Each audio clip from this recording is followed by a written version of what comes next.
Hey guys, how's it going? It is I, the real Randy Chavez. I'm coming at you with a long form podcast talk type video of what's good and bad about the military.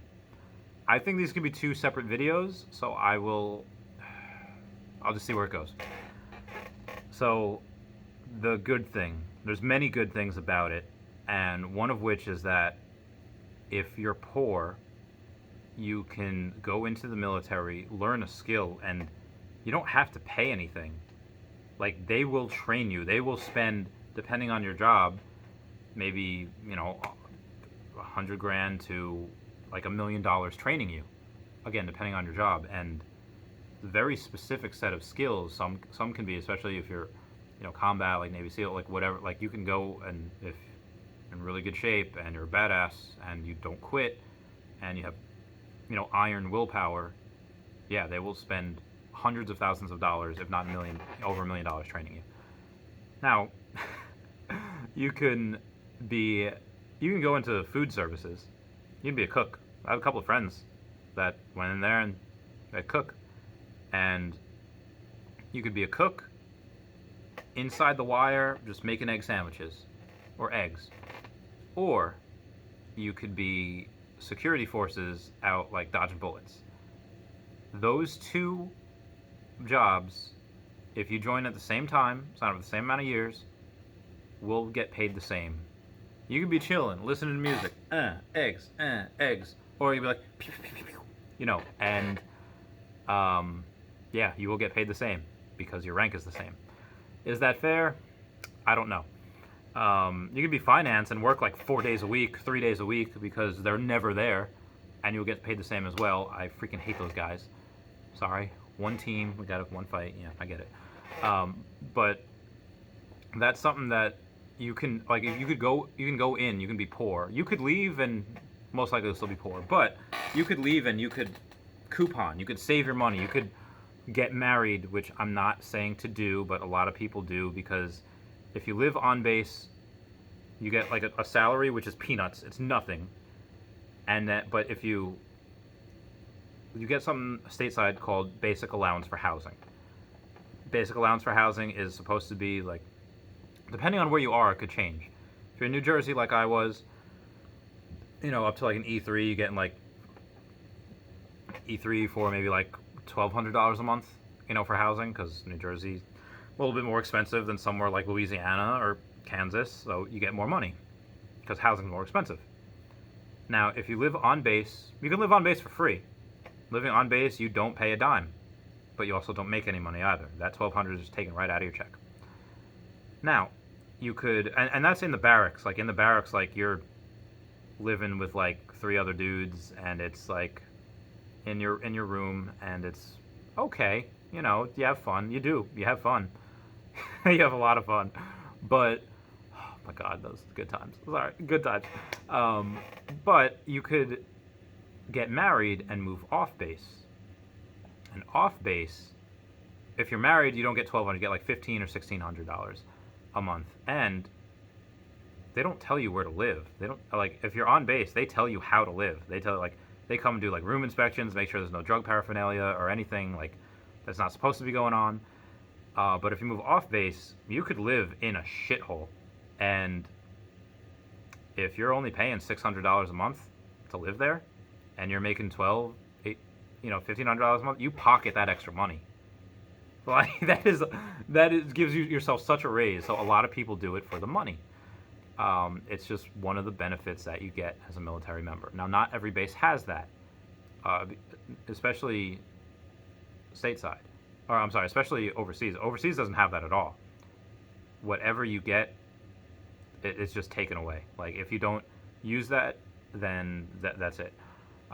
So I think you probably could buy a house before you go to, let's say, Germany, and then you could charge, like, let's say your actual mortgage for Germany, which actually probably not a bad idea, is, let's say, only a certain amount of $1,000 a month.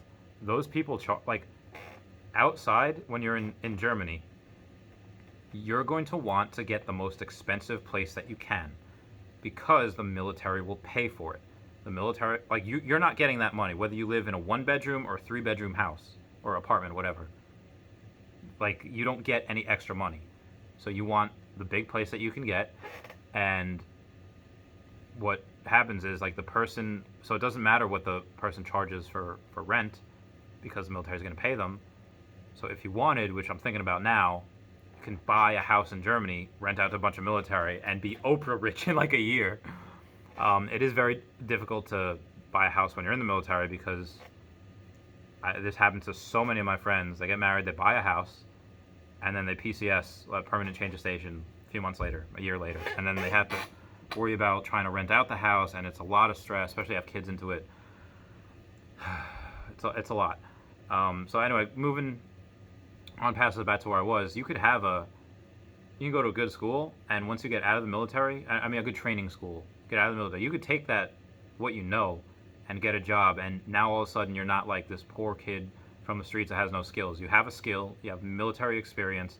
A lot of employers will take that over a college education, because they say, like, okay, college proves that you can do work, that you can study, you can do what's asked of you. Military, yes, you can definitely do what's asked of you. Like, if you got an honorable discharge, most of the times you're a good person. And not to say that everyone who didn't get an honorable discharge is not a good person. Or, vice versa. Just because you got an honorable discharge doesn't mean that you're a stellar human being. It just means that most of the time, as a general rule, yeah, good person. And an employer will say, again, like myself, that I would say, okay, who am I going to pick? I'm going to pick the one that works harder. Most likely, person in the military that was getting paid peanuts for being out in a deployed location where it's hot as balls, and you have like no protection from those smoke and burn pits. Oh my God, those so many people getting cancer from that, and it's like no protection at all. It's just horrible. But they're doing that, risking life and limb for free medical care while they're in. Like, maybe they can go to school afterwards if they want. Or, if someone goes to college, obviously college can be very stressful, especially about midterms and finals. We have a bunch of things, projects due, and have to study for everything. I would not want to do that. I would much rather go back into the military than go to college. Because I did a semester of college, and I was straight up not having a good time. I did well, but I just hated it. But a lot of good things about the military is that they'll pay for you to go to school. They'll pay for you to be trained in a couple of different things. And you can make a lot of money on the outside with that. Now, my job, I was a heavy equipment handler. So I was driving buses, I was driving forklifts, I was driving a lot of vehicles that I would have never driven, like 60K tonners, 60K Halversons as well, just big, giant $1 million machines, which are great. And yeah, I could have gotten a job contracting for $100,000 a year, which is good. It's not what I'm making now, but it's good. It's definitely, some people go that route. But a lot of really, like where I am right now, like this wasn't just like, this isn't my office. This isn't something that I rent. Like, I went and I partnered with someone saying, like, okay, he's got the computers and the office space and the leads, and I have my work. I'm an independent business owner. I take my business and we work together. And part of the reason why he agreed to it was because, one, a friend recommendation, and because I was in the military and my partner's fiance was a Marine. So I'm Air Force, and she's actually a good friend of mine. And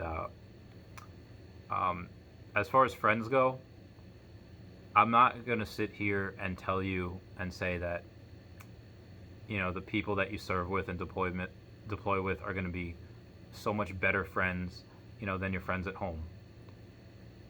And I'm not going to say that, it doesn't matter what happens in the military, your boys from back home, your boys from back home. It's just, it is different. And those connections last a lifetime. Unfortunately, sometimes that lifetime can be cut short, whether it's in service or it's, suicide after, or just it just happens. But you live together, you die together, like that's your family. Like I got so much closer to the people that I deployed with than other people that I'd lived with growing up or in the past before the military, because they're just in the shit together. And It's very, very hard to describe if you've never gone through it. Some people have like an experience where they're like, stuck in an elevator with a friend for, like 8 hours, and it's like, wow, this is a crazy experience. Or, we're lost out to sea, we lost our anchor lines were crossed, and like we were out there for like a day, and yeah, crazy experience. You weren't out somewhere for like 7 months, desert, with like sandstorms, and you know, and it's different. But the friends, God, I love every single one of them. They're I would do anything for them. There isn't anything that they could call and ask, and I'd be like, no, I'm sorry, I can't. No, like whatever they needed, that's it. And I imagine a lot of them would do the same for me too. Um, the amount of you can't really put a price on it either. As far as bad stuff though goes, like yeah, you can get you can get messed up. You can get fucked. You can have loss of limb. You could have loss of life. You could what I think is like worse than dying is like having other people die and you survive, because you have survivor's guilt. Like why me? Like or why them? It should have been me. Especially if you're leading a group and you make a decision and that decision happens to be wrong and no way you could have known. No way you like that's not anyone's fault. Like go left, go right, it doesn't matter. You made a judgment call and it turned out to be wrong. That happens. It's no one's fault.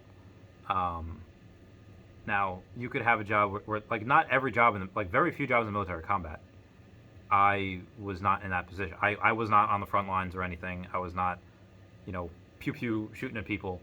Although it really depends where you deploy. Like if my job was in, let's say if I went to Bagram or Kandahar in Afghanistan, those are places that are known for getting rocketed a lot. So not that you're really fighting, you're outside the wire, you're on the flight line most of the time, but it's rocket fire, and that I think that kind of sucks because you don't really see the enemy, you're not really fighting, you're just like, all right, well this sucks, we're just getting attacked, and the army outside is doing their thing, and then whatever. So it's you can though in my job if you're a security forces augmentee, which is saying like, okay, I'm training you, go to SEER and go to all this stuff, other extra training stuff, which is fun. And then I guess if you fob hop, go to forward operating base, and yeah, I guess it's possible to be in a firefight, but for the most part, my job, the real dangers was just in, all right, we're dealing with 10,000-pound pallets, and we're dealing with, $1 million equipment and $1 billion aircraft, and sometimes things again, 10,000 pounds going each way. It's like, okay, you have to play Jenga and chess with them, and Connect Four. What's that game called with Tetris? With everything, and yeah, it's a lot of moving parts. But as far as bad things go, it's the VA is really hard to get a lot of stuff done, especially now during COVID. It's so hard to get an appointment. Like you just like, there's a couple of friends that I have like really mentally not well. Like my friend Kara had a issue, and I don't say fortunately / unfortunately she got admitted because she's really depressed. And there's not one person that I've served with that does not have a lifelong thing that is wrong with them from the military. Every single person I've served with has ailments, some visible, some not, but you're going to deal with that the rest of your life, and you are going to have. Sometimes it's not bad. Sometimes you can get help. Sometimes you can't. That's just something that it just happens. Now, could any of that happen anyway? Let's say you're, going to college and you're playing football and you twist your knee or you break tear a meniscus, whatever. And okay, yeah, same thing. You're not the same ever. I don't want to say the same thing, but kind of the same idea. The military does have a unique way of vetting people, though. The military will not take anyone whose IQ is under an 83, I think, or an 82. And there's kind of a joke in the military where, like, Marines will take anyone. Army will take anyone. Like you could probably have killed someone beforehand, and they'll still take you. Um, like when I was looking to go back in 2018, and the Air Force said because of this, and this, you're actually ineligible. You can't. And then the Army recruiter that was there says like, we got a waiver for that, and I was like, really? I mean, at that point, I was like, okay, let me look at a contracting job, which I did, which my friend Kara took from me. But it's okay. I stuck with the businesses. I kept going. Um, yeah, the reason why they determined the 82 or 83 IQ mark is because they determined that there isn't one single thing that you could do if your IQ is under a certain amount that wasn't positively counterproductive, meaning that it would cost more to train you and you couldn't do the job correctly. You would get more things wrong than you could do right, and it just kind of like a bartender that breaks too many glasses or spills too many drinks. You know, it costs more to keep them than it does to not have them. And the military is one that has the most